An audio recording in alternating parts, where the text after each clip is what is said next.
जय हिंद मेरे प्यारे साथियों। आपका स्वागत है हमारे चैनल एडु कैंपस में। आज मैं आपको बताने वाला हूं जेके की वो इम्पोर्टेंट सवाल जो आपके आने वाले सभी प्रतियोगी परीक्षा के लिए उपयोगी है। आप इन सवालों के खुद से जवाब देकर भी यह जान सकते हैं कि आपकी तैयारी कितनी अच्छी है। तो चलिए अब ज्यादा समय ना लेते हुए वीडियो को शुरू करते हैं। वीडियो को शुरू करने से पहले यदि आप हमारे चैनल को अभी तक सब्सक्राइब नहीं किया है so please like and subscribe the channel and click on the bell icon for getting class notification। तो सबसे पहला प्रश्न है, खजुराहो मंदिरों का निर्माण किसने किया था? Option A Holkar, B Scindia, C Bundela Rajput और डी चंदेल राजपूत। तो साथियों, खजुराहो मंदिर का निर्माण चंदेल राजपूत के द्वारा किया गया था, इसलिए इसका ऑप्शन डी सही होगा।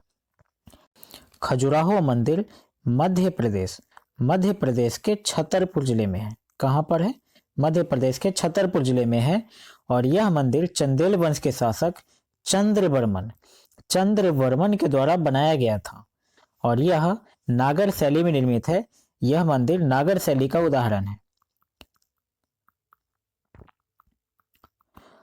और खजुराहो मंदिर यूनेस्को के विश्व धरोहर सूची में भी शामिल है, तो इसे याद रखेंगे कि यह यूनेस्को के विश्व धरोहर सूची में शामिल है।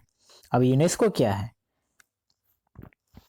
यूनेस्को का मुख्यालय हेडक्वार्टर फ्रांस की राजधानी पेरिस में है और यूनेस्को की स्थापना 16 नवंबर 1945 में किया गया था। और भारत यूनेस्को का सदस्य देश 1946 में बना था और अभी वर्तमान में यूनेस्को के कुल सदस्य देशों की संख्या 193 है। यूनेस्को के कुल सदस्य देशों की संख्या कितनी है? 193।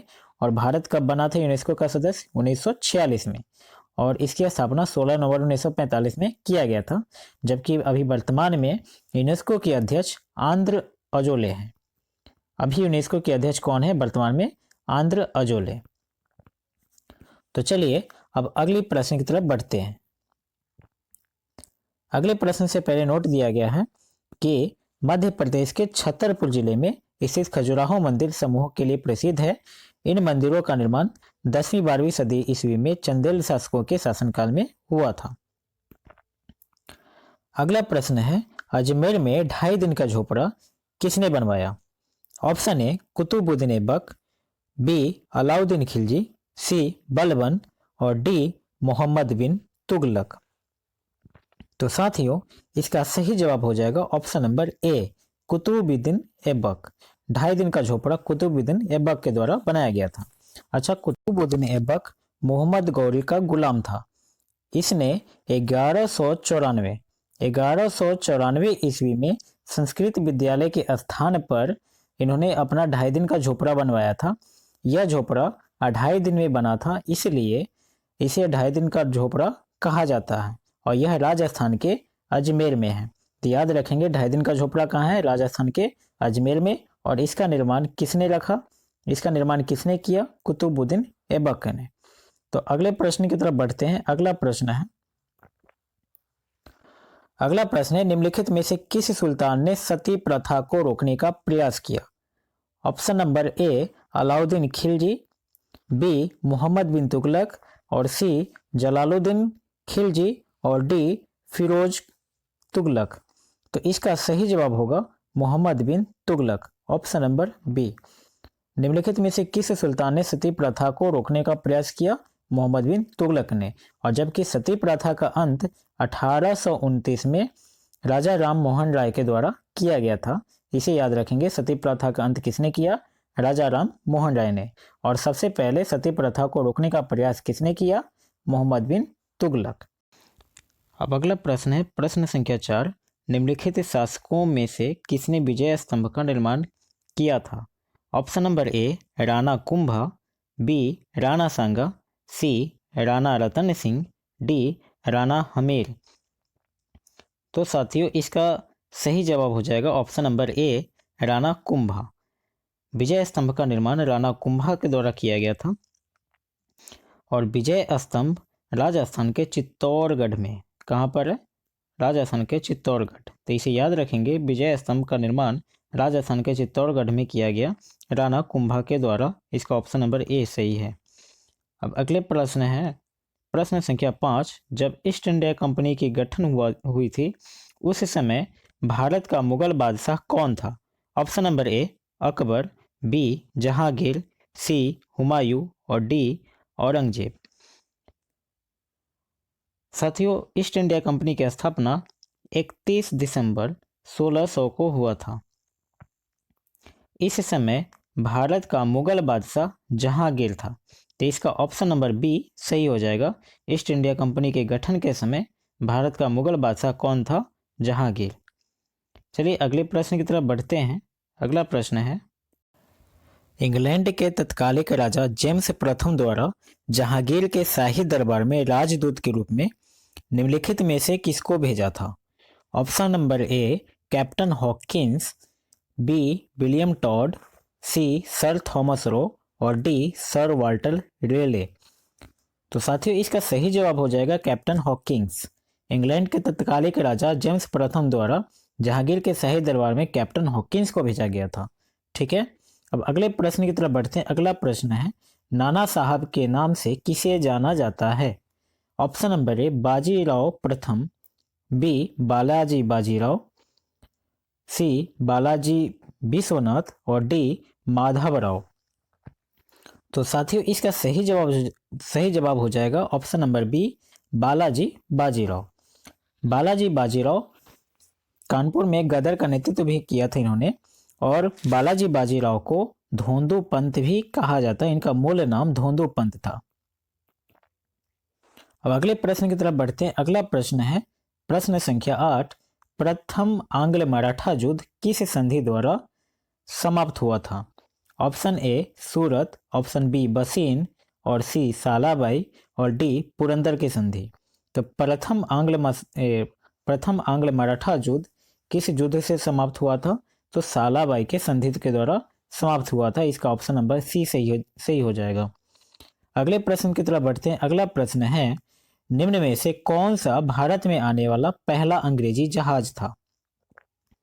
ऑप्शन नंबर ए PSLV C-25 और B Mayflower, C Red Dragon और डी एलिजाबेथ। तो साथियों, इसका सही जवाब हो जाएगा option number C Red Dragon. अंग्रेजी जहाज जो भारत में सबसे पहले आया था वो है रेड ड्रैगन। अब अगले प्रश्न की तरफ बढ़ते हैं। अगला प्रश्न है, क्वेश्चन नंबर 10 है, निम्नलिखित में से कौन सा स्थान भारत में पुर्तगालियों का मुख्यालय था? Option number A Cochin, B Goa, C Calicut और डी कन्नौर। तो साथियों, 1509 ईस्वी में फ्रांसिस्को द अल्मोडा की जगह अल्बुकर्क आए थे 1509 में, और 1509 में इन्हें पुर्तगाली गवर्नर बनाकर भेजा गया था अल्बुकर्क को। और अल्बुकर्क जो है यहाँ पर आकर इन्होंने बीजापुर के शासक यूसुफ आदिल शाह से गोवा को छीन लिया था, और गोवा को छीनने के बाद भारत में पुर्तगालियों का मुख्यालय गोवा बन गया था। ठीक है, तो इसका ऑप्शन नंबर बी सही हो जाएगा, गोवा। अगले प्रश्न की तरफ बढ़ते हैं। अगला प्रश्न है, भारत में डच का सबसे प्रारंभिक उपनिवेश कहाँ था?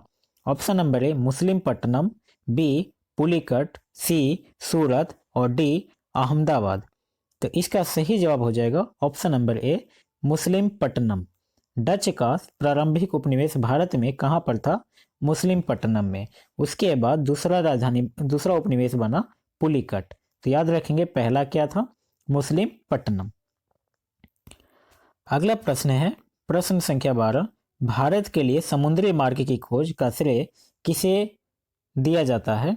ऑप्शन नंबर ए फ्रांसीसियों को, बी डच को, सी पुर्तगालियों को और ऑप्शन नंबर डी अंग्रेजों को। तो साथियों, भारत में सबसे पहले पुर्तगाली आया था।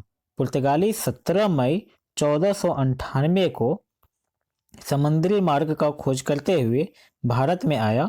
तो सबसे पहले समुद्री मार्ग की खोज का श्रेय पुर्तगालियों को दिया जाता है। अब अगला प्रश्न है, ऑप्शन नंबर 13 है, भारत में पुर्तगाली सत्ता की वास्तविक नींव रखने वाला महानतम पुर्तगाली गवर्नर कौन था? Option number A Almeida, B Albuquerque, C Francis Drake, option number D Vasco da Gama. तो इसका ऑप्शन नंबर बी सही हो जाएगा। पुर्तगाली सत्ता का वास्तविक नींव रखने वाला महानतम पुर्तगाली गवर्नर अल्बुकर्क था। अब अगले प्रश्न की तरफ चलते हैं। अगला प्रश्न है 14 नंबर प्रश्न, भारत में सबसे पहले आने वाला और सबसे बाद में जाने वाला कौन था? तो इनमें से बताना है कि भारत में सबसे पहले आने वाला और बाद में जाने वाला कौन था। ऑप्शन नंबर ए पुर्तगाली, बी फ्रांसीसी, सी अंग्रेज और डी डच। तो भारत में सबसे पहले आया पुर्तगाली। पुर्तगाली का आगमन 1498 में हुआ और यह भारत से 1961 में यानी सबसे बाद में गया। तो इसका ऑप्शन नंबर ए सही हो जाएगा। भारत में सबसे पहले आने वाला और सबसे बाद में जाने वाला पुर्तगाली था। अब अगला प्रश्न है प्रश्न नंबर 15, गुरु गोविंद सिंह द्वारा खालसा पंथ की स्थापना किस वर्ष की गई थी? Option number A 1599, B 1699, C 1707, D 1657। तो इसका ऑप्शन नंबर बी सही हो जाएगा। खालसा पंथ की शुरुआत गुरु गोविंद सिंह ने 1699 में की थी और इनका जन्म 1666 में हुआ था। गुरु गोविंद सिंह का जन्म कब हुआ था? 1666 में और पटना में हुआ था।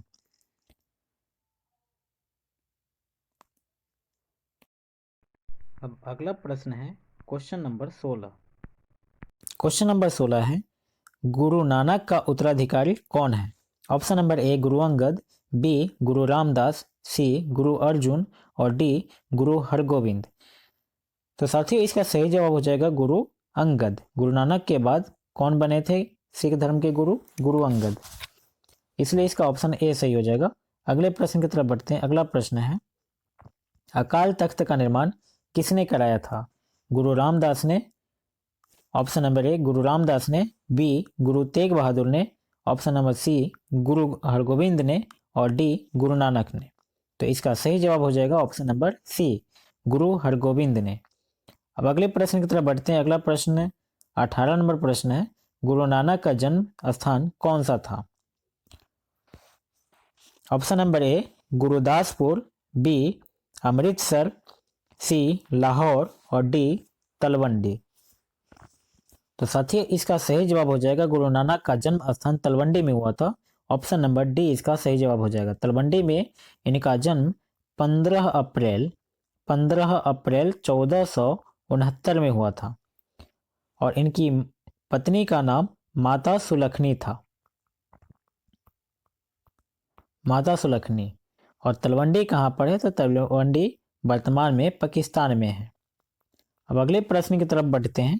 अगला प्रश्न है क्वेश्चन नंबर 19 है किस गवर्नर जनरल ने रोपर में रणजीत सिंह को बड़े सम्मान के साथ स्वागत किया था? ऑप्शन नंबर ए मिंटो प्रथम, B William Bentinck, C Hastings और डी ऑकलैंड। तो इसका सही जवाब हो जाएगा option number B William Bentinck. William Bentinck ने रणजीत सिंह को सम्मान के साथ स्वागत किया था और रणजीत सिंह और चार्ल्स मेटकॉफ के बीच अमृतसर की संधि हुई थी 25 अप्रैल 1809 को। तो याद रखेंगे राणा रणजीत सिंह और मेटकॉफ, चार्ल्स मेटकॉफ के बीच अमृतसर की संधि हुई थी। कौन सी संधि? अमृतसर की संधि। कब हुई थी? 25 अप्रैल 1809 को। अगले प्रश्न की तरफ बढ़ते हैं। प्रश्न संख्या 20 है अवध के स्वायत्त राज्य का संस्थापक कौन था? Option number A Safdarjung, B Saadat Khan, C Shujauddaula और डी आसुफउद्दौला। तो इसका सही जवाब हो जाएगा option number B Saadat Khan. Awadh के स्वायत्त राज्य का संस्थापक कौन था? सादत खां। क्वेश्चन नंबर 21 है दूसरे एंग्लो मैसूर युद्ध में गवर्नर जनरल कौन था? Option number A Lord Wellesley, option number B Lord Cornwallis, C Sir John Shore और डी वारेन हेस्टिंग्स। तो दूसरा आंग्ल मैसूर युद्ध कब हुआ था? दूसरा आंग्ल मैसूर युद्ध 1780 से 1782 में हुआ था। इस युद्ध में ही हैदर अली की मृत्यु हुई थी और हैदर अली की मृत्यु 7 दिसंबर 1782 में हुआ था। कब हुआ था? 7 दिसंबर 1782। और ये इसमें मंगलोर की संधि द्वारा समाप्त हुआ था और इस समय दूसरे एंग्लो मैसूर युद्ध में गवर्नर जनरल वारेन हेस्टिंग्स था। ठीक है, दूसरे एंग्लो मैसूर युद्ध में गवर्नर जनरल कौन था? Warren Hastings. अगले प्रश्न की तरफ बढ़ते हैं। अगला प्रश्न है ब्लैक होल की त्रासदी कहाँ घटी थी? Option number A Calcutta, B Murshidabad, C Dhaka और डी मुंगेर। तो साथियों इसका सही जवाब हो जाएगा ऑप्शन नंबर ए कलकत्ता। अगले प्रश्न की तरफ बढ़ते हैं। अगला क्वेश्चन नंबर 23 है निम्नलिखित में से किस युद्ध में अंग्रेजों ने फ्रांसीसियों को पूरी तरह परास्त कर दिया था? ऑप्शन नंबर ए वांडीवर्स की लड़ाई, बी बक्सर की लड़ाई, सी प्लासी की लड़ाई और डी अड्डयार की लड़ाई। तो इसका सही जवाब हो जाएगा वांडीवर्स की लड़ाई। वांडीवर्स की लड़ाई 1760 ईस्वी में हुआ था और इसमें फ्रांसीसी की हार हो गई थी। अब अगले प्रश्न की तरफ बढ़ते हैं। अगला प्रश्न 24 नंबर प्रश्न है ब्रिटिश ने पंजाब को निम्नलिखित में से किस सन में अपने राज्य में मिला लिया था? ऑप्शन नंबर ए 1828 ईस्वी, बी 1831 और सी 1849 और डी 1856 ईस्वी। तो ब्रिटिश ने पंजाब को द्वितीय आंग्ल सिख युद्ध में हराया था सन 1849 ईस्वी में, इसलिए इसका ऑप्शन नंबर सी सही हो जाएगा। अब क्वेश्चन नंबर 25 है आर्य समाज के संस्थापक कौन थे? Option number A Annie Besant, B Raja Ram Mohan Roy, C Dayanand Saraswati, D Vivekananda. तो इसका ऑप्शन सी सही हो जाएगा। आर्य समाज के संस्थापक दयानंद सरस्वती थे। दयानंद सरस्वती ने आर्य समाज की स्थापना 1875 में की थी। 1875 में इन्होंने आर्य समाज की स्थापना की थी और इन्होंने ही वेदों की ओर लौटो सभी को कहा था और भारत भारतीयों का है कहा था। अब मैं इन चारों ऑप्शन एनी बेसेंट, राजा राम मोहन राय, विवेकानंद, दयानंद सरस्वती का विश्लेषण नीचे करता हूँ। जैसा कि नीचे दिया गया है एनी बेसेंट का जन्म 1847 में हुआ था लंदन में। इन्होंने द कॉमनवेल्थ न्यू इंडिया 1914 में पत्रिका जारी की थी। इन्होंने मद्रास में होम रूल लीग की स्थापना की थी 1914 में। एनी बेसेंट भारतीय राष्ट्रीय कांग्रेस की प्रथम महिला अध्यक्ष भी थी। 1917 ईस्वी में इन्होंने कांग्रेस की अध्यक्षता की थी। अब अगला है राजा राम मोहन राय के बारे में। राजा राम मोहन राय का जन्म 22 मई 1772 को हुगली जिला में हुआ था। यह हुगली जिला पश्चिम बंगाल का जिला है। पश्चिम बंगाल के हुगली जिला में हुआ था। राजा राम मोहन राय ने 1828 में ब्रह्म समाज की स्थापना की थी। ब्रह्म समाज की स्थापना राजा राम मोहन राय ने 1828 में की और 1829 में इन्होंने सती प्रथा का अंत किया। आगे है राजा राम मोहन राय जी का सिद्धांत था ईश्वर एक है और वह संसार का निर्माता है और दूसरा था आत्मा अमर है। राजा राम मोहन राय को भारतीय पुनर्जागरण का जनक भी कहा जाता है। तो भारतीय पुनर्जागरण का जनक किसे कहा जाता है? राजा राम मोहन राय को। तो राजा राम मोहन राय को क्या कहा जाता है? भारतीय पुनर्जागरण का जनक। दयानंद सरस्वती 1875 में इन्होंने आर्य समाज की स्थापना की थी। अब स्वामी विवेकानंद के बारे में जानते हैं कि स्वामी विवेकानंद का जन्म 12 जनवरी 1863 ईस्वी को हुआ था और 12 जनवरी को ही हम लोग युवा दिवस के रूप में मनाते हैं। स्वामी विवेकानंद का जन्म कोलकाता में हुआ था। 12 जनवरी को युवा दिवस मनाया जाता है और इनकी माता का नाम भुवनेश्वरी देवी और पिता का नाम विश्वनाथ दत्त था। इनके गुरु रामकृष्ण परमहंस थे और इन्होंने अपने गुरु के नाम पर ही रामकृष्ण मिशन की स्थापना की थी 1 मई 1897 में। रामकृष्ण मिशन की स्थापना स्वामी विवेकानंद ने कब किया? 1 मई 1897। तो स्वामी विवेकानंद के गुरु कौन थे? रामकृष्ण परमहंस। अब आगे सवाल की तरफ बढ़ते हैं। अगला प्रश्न है 26 नंबर प्रश्न, नए भारत के पैगंबर किसे कहा जाता है? Option number A Dayanand Saraswati, B Shri Ramakrishna, C Raja Ram Mohan Roy, D Swami Vivekananda. तो इसका ऑप्शन नंबर सी सही हो जाएगा, राजा राम मोहन राय। नए भारत का पैगंबर किसे कहा जाता है? राजा राम मोहन राय को। 27 नंबर प्रश्न है, इनमें से किसके संस्थापक राजा राम मोहन राय थे? ब्रह्म समाज, रामकृष्ण मिशन, प्रार्थना समाज, आर्य समाज। तो राजा राम मोहन राय ब्रह्म समाज के संस्थापक थे। इन्होंने 1828 में ब्रह्म समाज की स्थापना किया था। तो याद रखेंगे कि राजा राम मोहन राय ब्रह्म समाज के संस्थापक थे, इसलिए इसका ऑप्शन नंबर ए सही हो जाएगा, ब्रह्म समाज। अगली प्रश्न है 28 नंबर प्रश्न, भगवत गीता का अंग्रेजी में अनुवाद करने वाला पहला यूरोपियन कौन था? Sir Alexander Cunningham, B William Jones, C Charles Wilkins, D James Prinsep. तो इसका सही जवाब हो जाएगा चार्ल्स विल्किंस। चार्ल्स विल्किंस ने ही भगवत गीता का अंग्रेजी में अनुवाद किया था। 29 नंबर प्रश्न है 1857 का विद्रोह किसने किया था? ऑप्शन नंबर ए सिपाहियों ने, बी जमींदारों ने, सी किसानों ने, डी बागान कामगारों ने। तो 1857 की क्रांति, जैसा कि सभी लोग जानते होंगे कि 1857 की क्रांति मंगल पांडे के मृत्यु के बाद हुआ था। यह सिपाहियों द्वारा चलाया गया विद्रोह था।